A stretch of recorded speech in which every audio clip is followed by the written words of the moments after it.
శ్రీమాత్రే నమ. జయ గురు దత్తాత్రేయ నమ.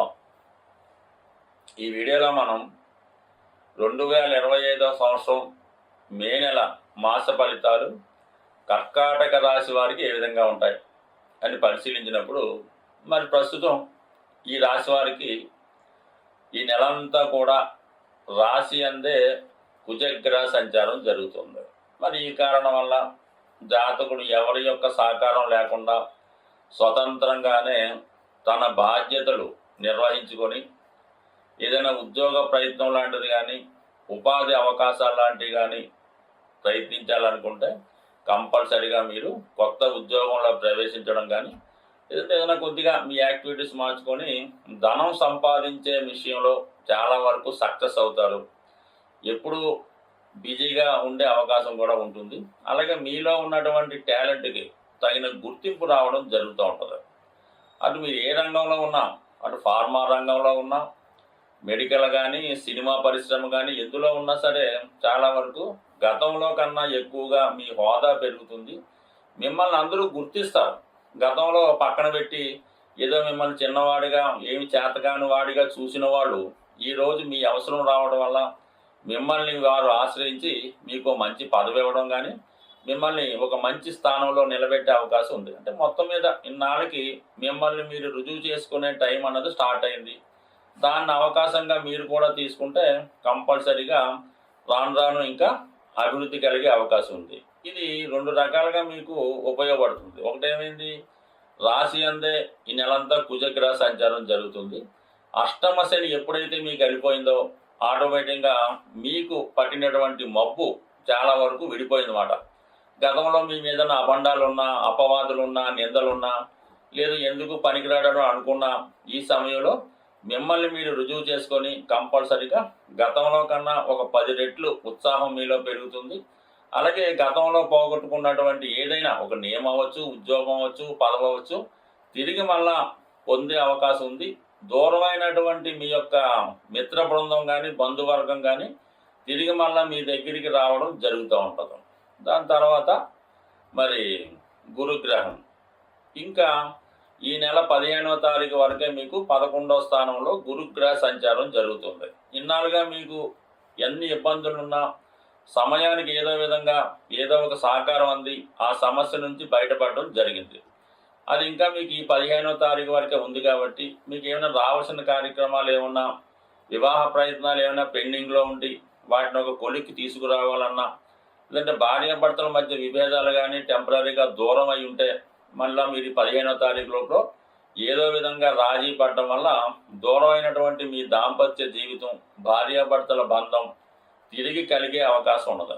ఇక మనకి 15వ తారీఖు తర్వాత 12వ స్థానంలోకి గురువు వస్తాడు. ఇది కొన్ని విషయాల్లో చాలా మంచిగా ఉంటుంది. మిమ్మల్ని మీరు ఆరోగ్యవంతులుగా తీర్చిదిద్దుకోవడానికి, పుణ్య కార్యక్రమాలందు పాల్గొనడానికి, కొత్త విషయాలు, ఆధ్యాత్మిక విషయాలు తెలుసుకోవడానికి సమయం స్టార్ట్ అవుతుంది.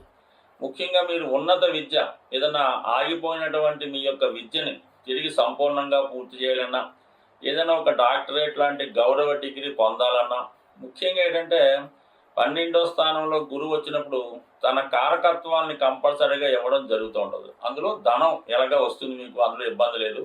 ముఖ్యంగా సంతానం, మీరు కొంతకాలంగానో చాలా కాలంగానో సంతానం కొరకు ఎదురు చూస్తూ ఉంటే ఈ సమయంలో ఎవరైతే వివాహం జరిగి 5-6 సంవత్సరాలైనా సంతానం కలగలేదో ఈ కర్కాటక రాశిలో ఉన్నవాళ్ళు కంపల్సరీగా ఈ గురువు మారిన తర్వాత మీరు మంచి వైద్యులను సంప్రదించి మీ ప్రయత్నం మీరు చేయడం వల్ల కంపల్సరీగా ఈ సంవత్సరంలో, అంటే గురువు ఉన్నంత వరకు, వ్యయంలో ఉన్నంత వరకు కంపల్సరీగా మీకు సంతాన ప్రాప్తి అన్నది 100% కలుగుతుంది.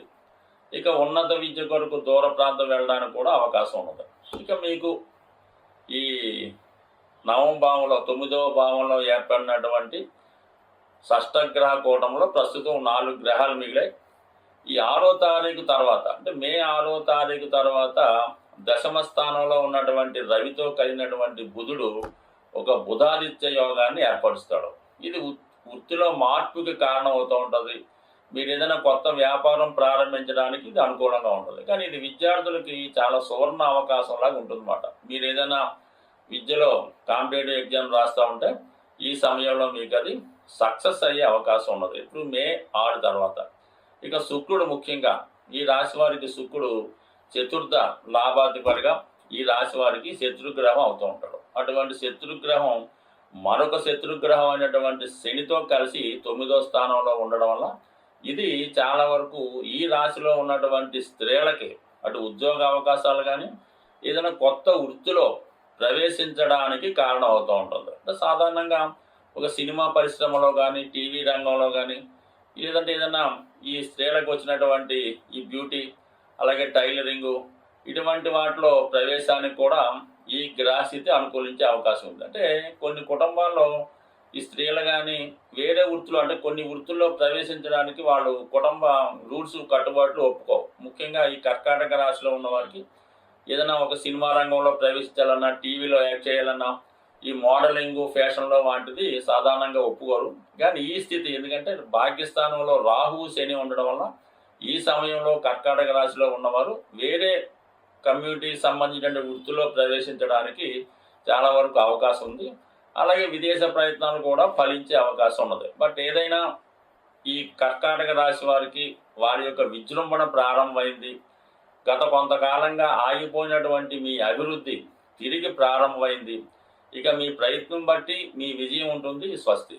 ప్రస్తుతం మనం మే నెల ఫలితాలు తెలుసుకుంటున్నాం కాబట్టి ఏదైనా ముందుగా ప్లాన్ చేసుకొని ఈ శుభ కార్యక్రమాలు ఈ వ్యాపార ప్రారంభాలు ఇటువంటి ఉన్నవాళ్ళు ఏమవుతుందంటే జూన్ నెల 10వ తారీఖు నుంచి జూలై 8వ తారీఖు మధ్యలో సుమారుగా నెల రోజులు ఈ గురుమౌఢ్యమి రావడం జరుగుతుంది. ఈ గురుమౌఢ్యం జరిగినప్పుడు సాధారణంగా వివాహాలు చేయడం కానీ శుభకార్యాలు కొత్త వ్యాపారాలు గృహప్రవేశాలు లాంటివి సాధ్యమైనంత వరకు చేయకుండా చూడవలసి ఉంటుంది. అంటే మొత్తం మీద ఏంటంటే మనకి జూన్ 10వ తారీఖు నుంచి జూలై 8వ తారీఖు మధ్యలో అంటే ఏదైనా వివాహం కొరకు దానికోసం ప్లాన్ చేసుకున్న వాళ్ళు ముందుగా తెలుసుకుంటారని ఇది కొంతవరకు మీకు సూచనగా చెప్పడం జరిగింది. అందువల్ల ఏంటంటే ఏదైనా మీరు శుభముహూర్తాలు అలాంటివి ఏమన్నా ఉంటే మళ్ళీ మీకు జూలై 8 తర్వాత ఉండే అవకాశం ఉంది. అంటే మీకు మళ్ళా ఈ భాద్రపద మాసం ఆషాఢ మాసం ఇవన్నీ ఉన్నాయి కాబట్టి ఈ పెళ్లి విషయంలో అనుకున్నవాడు ఈ మోడాన్ని కూడా గుర్తుపెట్టి దాన్ని బట్టి ముందుకెళ్తే మంచిది. బట్ దాని తర్వాత ఏంటంటే మరి ఈ నెలలో మేజర్ గ్రహాలు మారుతున్నాయి కాబట్టి అందులో ముఖ్యంగా గురువు మారినా పెద్ద ఇబ్బంది ఉండదు.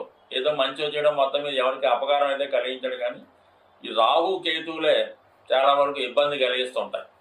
అందులో పైపెచ్చు ఈ రాహు స్వక్షేత్రమైనటువంటి కుంభరాశిలో ప్రవేశించడం అలాగే కేతువు సింహరాశిలో ప్రవేశించడం వల్ల సాధారణంగా అధికారులు అలాంటి బలహీనపడడం వల్ల రాహు స్వక్షేత్రంలోకి వచ్చినప్పుడు కొద్దిగా సంఘంలో లోకంలో దేశంలో అక్రమ వ్యవస్థ ప్రారంభమవుతూ ఉంటుంది అన్నమాట. ప్రతిదీ కూడా అనైతికలుగా ఇల్లీగల్గా వ్యవహరించడం ఏదైనా సరైనటువంటి క్రమశిక్షణ న్యాయ వ్యవస్థ లేకపోవడం జరుగుతుంటుంది. అది వ్యక్తుల మీద కూడా ప్రభావం చూపుతుంటుంది. కాబట్టి కంపల్సరీగా మరి ఈ జ్యోతిష్ శాస్త్రాన్ని ఎవరైతే ఫాలో అవుతుంటారో అటువంటి వారు ఈ మే నెలలో కంపల్సరీగా ఒకసారి విఘ్నేశ్వరుని యొక్క అనుగ్రహం కోసం అవకాశం ఉన్న గణపతి హోమం చేసుకోవచ్చు.